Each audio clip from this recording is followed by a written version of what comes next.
My friends, listen closely. You feel that the winds of fortune have turned against you. You say my luck has been stolen. But I ask you, can the sun be stolen from the sky? Can the saltiness be stolen from the sea? What you call luck is simply the clarity of your own spirit. When the mind is clouded by heavy shadows, the path ahead disappears. We do not perform this ritual to beg the universe for favors. We do it to wash away the dust that hides our true nature. Before the month turns, take a handful of simple salt, the essence of the earth's purification. As you hold it, realize that salt does not fight the darkness, it simply preserves what is pure. The 3 steps of the salt rite release the grudge.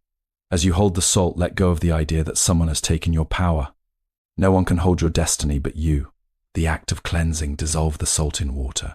Watch as the crystals vanish. Just like these grains, let your anxieties about the future dissolve into the vast ocean of the present moment. The return to stillness. When you wash your hands or cleanse your space, say to yourself, I am not seeking luck, I am becoming the light that attracts it. Do not rush. Do not act out of fear. Do this before the moon marks the end of April. When your spirit is clean, luck is not something you find, it is something that naturally flows from a heart that is finally at peace. Go forth with mindfulness.